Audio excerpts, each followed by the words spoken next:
Shinji and Warhammer40k, Chapter 24, Timeskip Troubles, Part 1. Tokyo 3 wasn't a particularly big city, ringed with mountains, barely capable of supporting its population. The localised economic boom following Sahaku's attack meant that commerce relied upon food and raw goods shipped from all around the countryside, with the labour force to match. The de facto capital of the nation was hard-pressed to deal with the political and social complexities this brought along. However, for the most part, people considered it a good thing.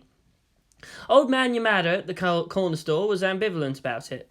For one thing, business was picking up, so much so that the 24-hour grocery had enough customers even past midnight to make it worth staying open that late. On the downside, the city was a lot noisier, much more faster-paced. The nights were not as peaceful as he preferred. Case in point, being held up in his own store. He blinked at the obviously panicking young tough. The gun looked real. It was also getting much easier to get a hold of real firepower, what with the military interests surrounding the city and all. The old man kept his hands up and away from his own revolver under the cashier's desk. "You're new here, aren't you?" he asked, in a pitying tone. "Keep those hands up! Don't play with me, old man!" "You're making a big mistake, you know." "Shut up!" The old man just sighed. He looked aside, and the robber unwisely followed his gaze. Approaching the counter was a middle-aged man in a well-cut black suit, inexplicably wearing sunglasses even at night and indoors. He dropped several bottles of chilled green tea onto the counter. "So, new to Tokyo 3?" he asked conversationally. The thug, even more unwisely, decided to point the Beretta knockoff at him. "Who the fuck are you?" Both older men just sighed. "Ah, youth. No one of any importance," Agent Kentaro replied in an uncharacteristically friendly tone.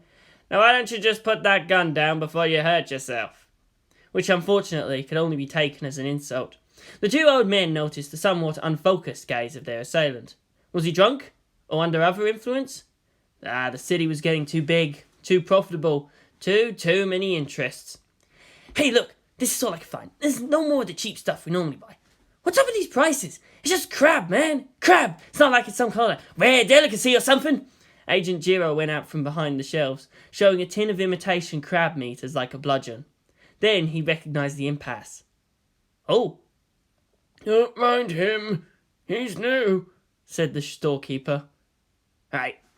The younger Section 2 agent kept his hands up, looking at his partner. "Can we get this over quick? The wife's been talking about the irregular hours I keep for only so much pay." "Hey!" the robber shouted. "I'm doing something here! Everybody shut up!" He rarely swung his gun around. "Do as I say and nobody gets hurt!" Agent Kentaro sighed. He touched at the frame of his sunglasses, and for some strange reason, it conveyed an all-enduring weariness and irritability, despite the eyes never being visible. "You probably don't know any better, so I'm giving you this chance. I'm in a bad mood, boy, and I need a reason not to tear you apart limb from limb." "No dismemberment," Old Man Yamada shouted helpfully. "It's a bitch cleaning off the blood from the tiles."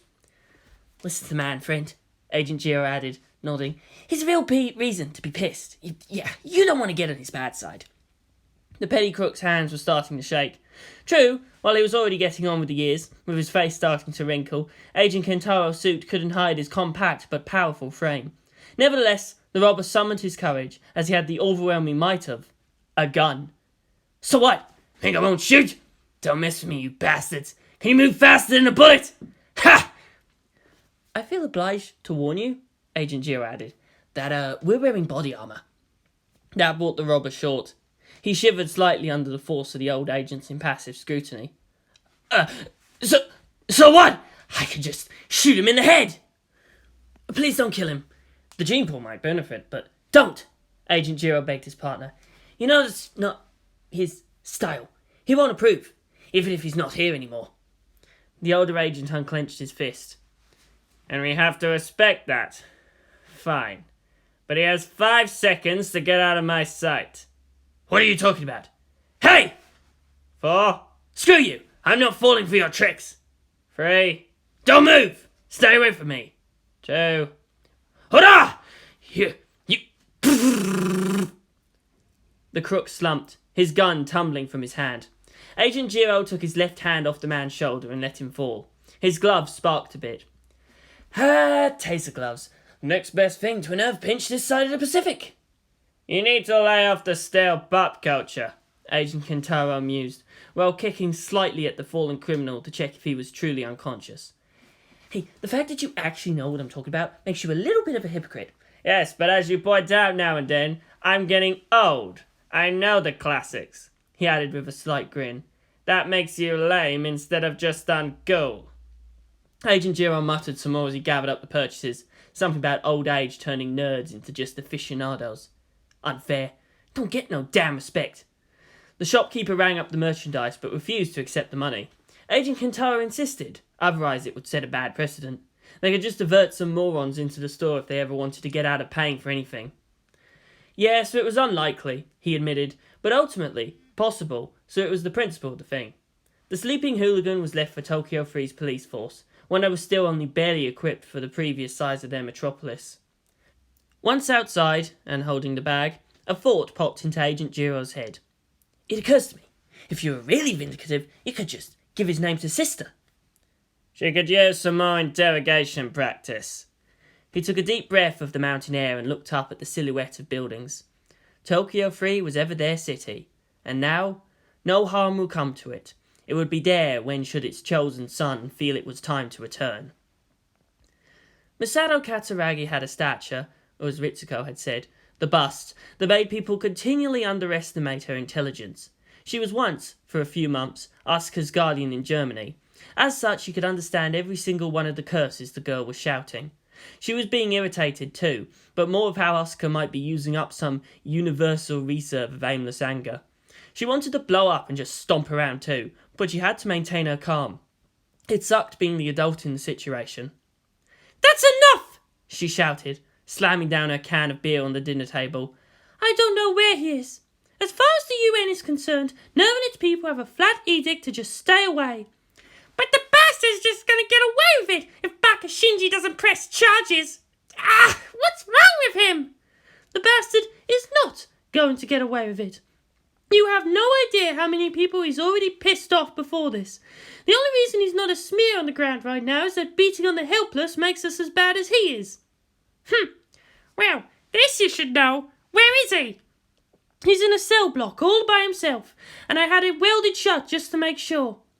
Misato took another sip and thought about it. Gendo might possibly have hidden a key somewhere, or arranged for an escape.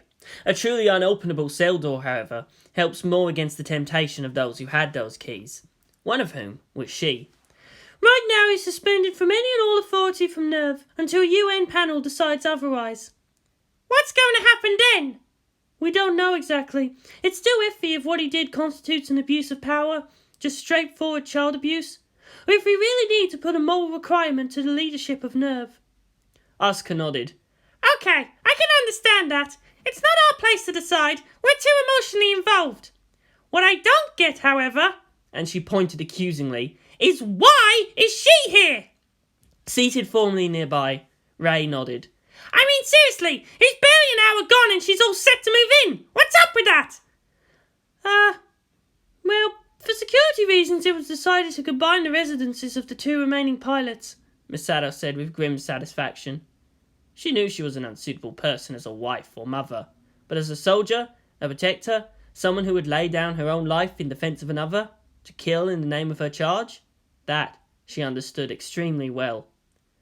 I do not wish to be a burden, Soyu, nor do I intend to be a replacement for Pilot Ikari.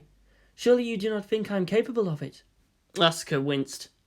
What's your problem with this, Asuka? Misato asked. We've done this before. Well, yeah, but she was always gone by morning. Not, there, being all silent and creepy and thoroughly Ayanami. It's not that I have a problem with it, per se. She crossed her arms and sat down, huffing again. Just stay out of my room, okay? I promise, Ray nodded. As long as you do the same, to remain outside of what has been Pilot Ikari's room. That goes without saying! No matter what strange sounds you may hear from there. Of course What? Asuka blinked. What? Misato, did you hear what she just said? Misato looked back, seemingly distracted. She sighed at the look of total outrage on the red-haired girl's face. Asuka, do you know what a Tsukomi means? No. But knowing you people, it's likely to be something weird and perverted. Misato sighed again. and shook her beer. It's probably better you never find out. Meanwhile, back at Riga, in their council seat of the Novi Soviet, it was just after dinner time. The current Prime Minister stared off at the sleeping city, and once again reflected on how hot and unfamiliar the world had become. He turned back to his desk, nodding wisely to himself that he had let the business sit until he had eaten. So, the boy has well and truly decided to abandon Nerv, then? It is as far as I'm told, replied Antonin Popov. It is useless for me to go back there now. Or should I see if I can pick up the trail? If the boy wants to be found, he will be. No doubt many will be trying to attract him to their cause, but it might only backfire if we attempt. The ambassador patted the thick folder on the desk. Perhaps we might already be getting into a stable working relationship. Emil Bundayev grinned. Perhaps. The Russo-Sino-Ninho alliance might be only economic. It might be full of suspicion, and it might remain a marvel that it actually works at all, considering how deep the antagonism between our nations run. But it does work, and we need each other's support if we want to continue living in this world. So this new package from Tokyo Free, it comes rather quickly, rather fortuitously, don't you think?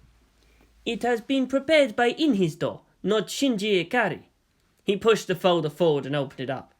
It is a complete working blueprint on a new tank design. According to the formal request, since they lack the resources and the expertise to attempt it, they would be grateful, in both will and cash, if we could prototype and produce it. That cannot be taken any way but suspiciously from the same people that managed to produce Magnus Tankred. Sending the full plans. No, more to the point, to give it to me, here in Latvia, instead of directly to the Russian military command is a glaring political statement that simply has too much of the Ikari touch. May I ask what that statement is? That there is no choice. It will be built, no matter by who or how. It is necessary. If it was really that important, they would be building it themselves. Engineers given preliminary samples had an instinctive reaction of disgust with its design. Popov shrugged. The Communique did specify that we had the best tank makers in the world, and no one else was truly suitable for the attempt. Any modifications in regards to practicality was welcomed. They are aware that they are asking us to mount a cruiser's 13-inch gun into a land frame, correct? That would be a 330mm tank gun, more than double the gun artillery in use. The design is insistent on that. Fine. Assuming we do decide to shoulder this project, it would not just magically appear. It requires manpower, redesign, resources. Profit is a tricky word, but how are we expected to benefit from this? The design, once finalized and put into production, would be ours. The cost would be compensated for adequately, which is actually rather too generous, and there is an initial order of fully 24 units intended for Tokyo Free. That isn't much, considering they could still pull out and waste our time. Popov pulled out a sheet from the folder and handed it over. The Premier's eyes bulged at the statement. Am I reading this right? They're already paid half in advance, plus expected prototyping costs? This is too good to be true. Would you like my opinion on this? The older man waved. Feel free. It is a bribe, a big one, not personally to those involved, but an appeal to the pride of our nation. He coughed. Our entire confederation, rather. It is a direct challenge that we must meet. If it can be done at all within 3 months, then we must manage it. I wonder if any other offers would be made to other nations. It was a wonder that while the problem of logistics concerned them, the thought of where that money may have come from, magically as it were, didn't interest them. In his was a big company, getting too unwieldy, and its connections to government interests all too obvious. I am not sure, but the loss of Nerv China has that nation scrambling to recover its normal functions. I do believe there's a new factory somewhere producing bolter shells in the caliber we require. However, they seem to be focusing mainly on mass-producing bolt rifles and bolt pistols on request. Trying to ape the popularity of the Kalashnikov, huh? Popov shrugged. It's hard to produce, but apparently with the rising paranoia of being attacked again, the weapons known to reliably blow angels into chunks are being made in numbers sufficient even for export. The Ada-75 didn't roll off the tongue. KSK-75, however, was trying too hard it was sad. A handheld burst-firing RPG might actually prove troublesome to us. It's not much of a threat against Media Mama, and certainly almost ignorable to this monster. Please, Antonia, its own guns are nothing to this beast. He began to reconsider. Not the least with what they want to have us fire from it. Then we could more than double that trouble back in turn. So you give this your own personal approval, then? The Premier nodded. My own personal power may be limited, but this post more than makes up for it in influence what it lacks in direct force. The moment it was sent, we had no choice. Ah, this was sent with the package.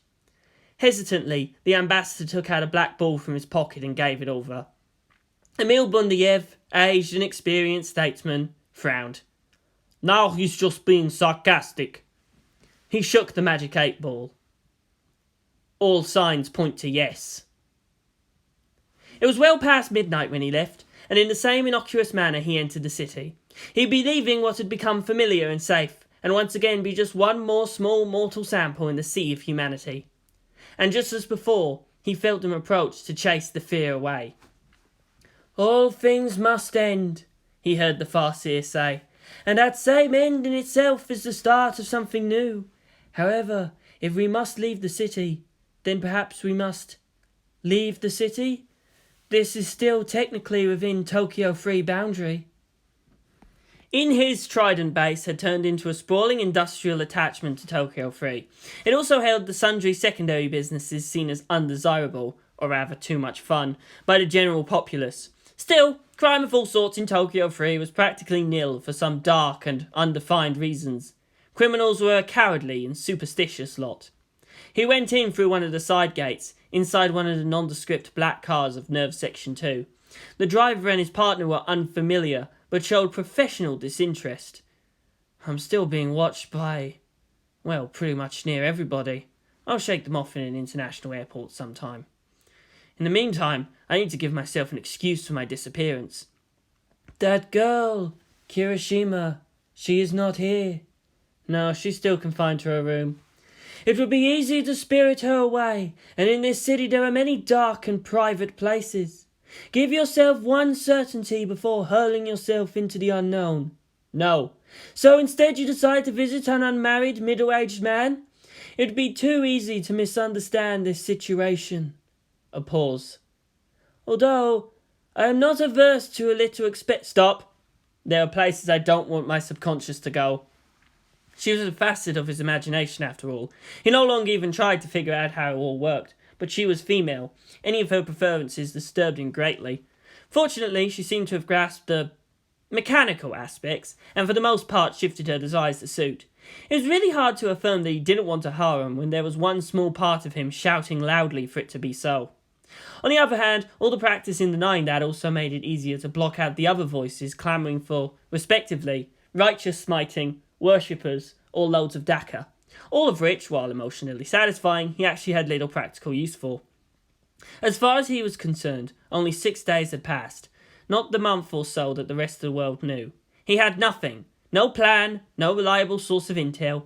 Yet, with no direct stratagem on his end, the whole thing had just blown wide open. He was caught by surprise, much as everybody else. No, Chaos may not take credit for this, he said silently. I'd rather blame Heisenberg.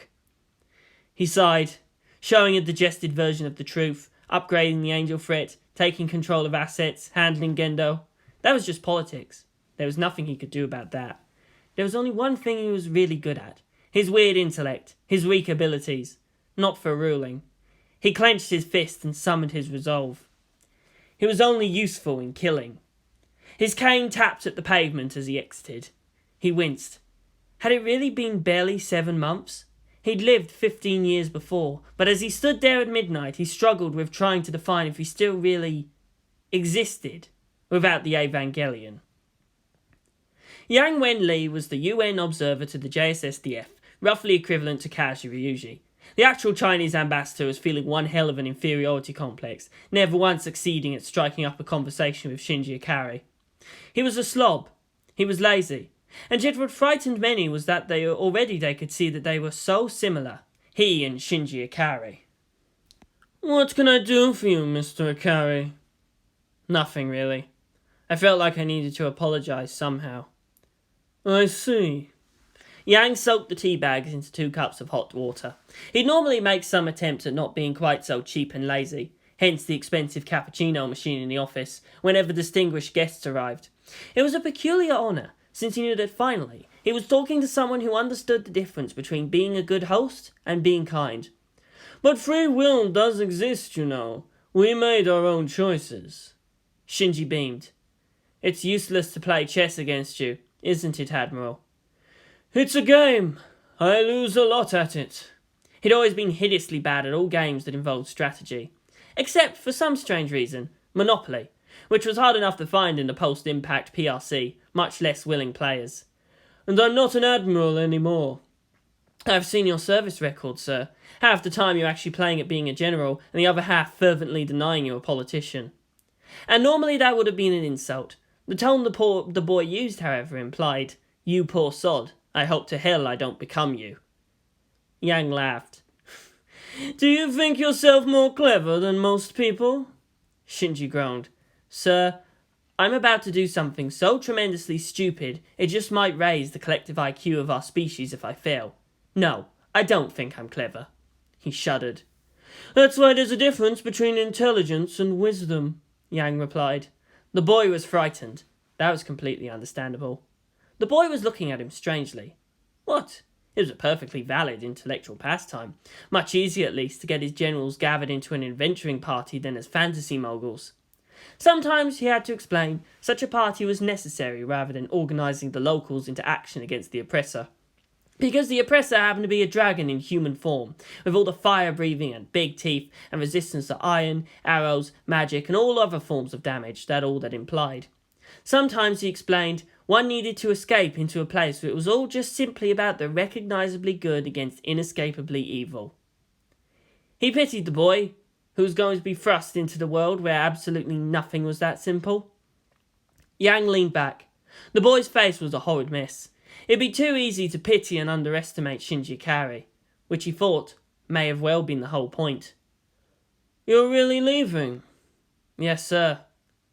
So, when are you going to put on the mantle of Emperor?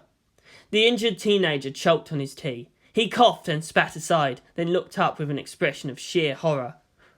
What? He asked hoarsely. It's not just Rome or Japan that has an imperial legacy, after all. Yang took a careful sip. Back during the war, they actually offered me that. If there was anyone alive who deserved to receive the mandate of heaven, it should be me. He blanched, as if the tea he'd carefully prepared had soured suddenly. I refused, of course. Very sensible of you, sir. The populace may have meant it, but for the others in the government it was such a poorly disguised scheme for them to sow the seeds of a new revolution to sweep them into power.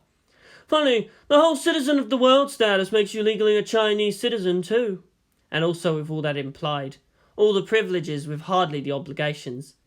Shinji made some sound equivalent to Gh! I would have thought that history had adequately proven the failure of relying on an ultimate singular authority, whether it be an emperor or someone else. Yang sniffed. Perhaps it doesn't really matter by what name we call a society. People need symbols. Again and again it comes out that a human symbol sets the moral tone for a nation. I have no direct distaste for a constitutional monarchy as such. That's a dangerous thought for a communist to have. It boggled the boy, but for a man who practically defined what post-impact China was, could anything he said be considered treason? Yang might have had the chance to become a new conqueror, and let it pass by. The nations of the world still feared he might decide to take a stab at it. The boy saw in front of him the potential that others feared he might be. And yet already, the boy could see that the finest lesson there was that power, all power, had its price. There were those who might enjoy that existence, both were not of that temperament. I did what I did not for my government, but for my people. He stared off into the distance. Do you ever have the feeling sometimes that you were born in the wrong time? That sensation of unreality had plagued him all his life. I distrust the great man theory of history. Alexander may have been known under a different name. It took Shinji a long time to answer. Sometimes, he admitted. But regardless, it's now, perhaps, that you are needed most. He chuckled lightly. Maybe someday another Yang Wen-Li will be fighting for democracy. He looked sharpened as he clawed for a random date. Maybe in 3,000 years. Yang stared back. Maybe, and likely find it as convoluted and far from ideal. Mankind flowers into golden ages, then sinks back into despair. All things, and even people, change. As a historian, he saw the fascination that the world had for Alexanders. Yet perhaps the most horrible thing would be for more than one actual Alexander to live in the same era. He had to journey into Tokyo free. He had to wait. He had to see. He wasn't too old to train a protege. Perhaps someday, a true Alexander worthy of that name. Yang-sensei, a question. Yes, student Akari? Is this really it? Mankind doomed to cyclic ambitions, the essential badness? Must so many suffer for the ambitions of the few?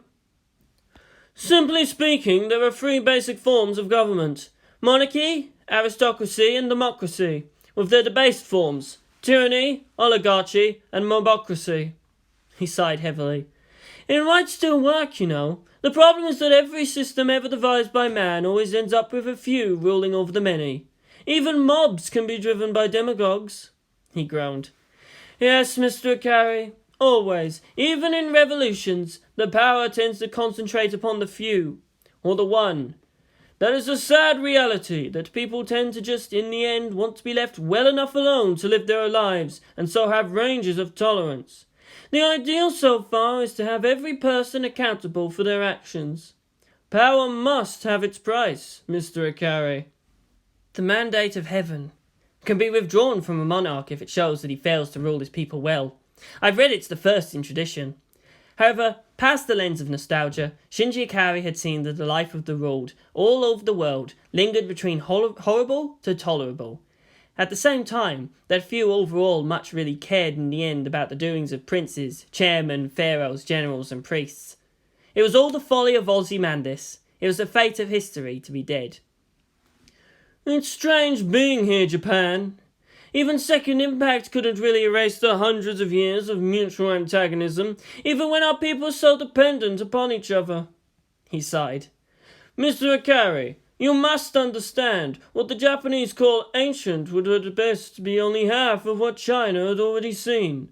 We've been ruled from within and without, good emperors and bad, advances and declines in science, religion and free thought.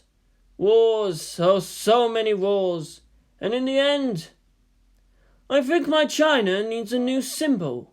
We can't be trapped by the past, but we need not destroy it to free ourselves from it. We are part of the world, and part of its glory. Shinji blinked. What are you saying?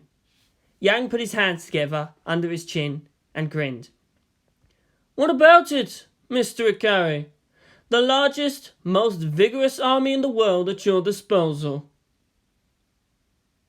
Are you high? The man's unmitigated cheer proved his absolute sincerity. Shinji groaned and palmed his face. It's not my fault. They keep throwing this stuff at me, he said to no one in particular. They keep thinking I'm some sort of mastermind, so they end up making complicated plots that trip each other up and leave me holding the bag. And then it gets even worse. Now you're starting to get the point. The boy's face was a mask of utter frustration. It was well worth the rate. Why is this happening? Does fate hate me or something? Ordinarily, such good luck would be a sign to the contrary. You and I know better, Yang-sensei, Shinji huffed. Those who give silver expect to get gold in return. He gave a measured gaze to the still amused older man. Why did they do this? You know as much as I do that there's really no great and mysterious, all-powerful organisation behind me. Apart from what they're building for you, out of fear of that, it's amazing, really, that sometimes the best bet plan is to have no plan. Sometimes the smartest thing to do is to allow others be stupid, be greedy, be fearful, be conniving, be self-promoting to their furthest desires. He let his forehead drop to the table. There were then repeated thumps and white-hot flashes of pain from his injuries. Ought to be human as they are, with all the good or ill as far as that could be, my lord. He made some sound similar to fuck it. Yang-sensei, I need a favour. Take the army first. No, but I want a vacation too. He looked up, squinting. Shove off! You're not taking my blessed return to obscurity. Yang looked distinctly displeased, then sighed. All right. Remember, you owe me if I ever have any paperwork that needs to be done. 2 inches thick, bond paper and no natural disasters.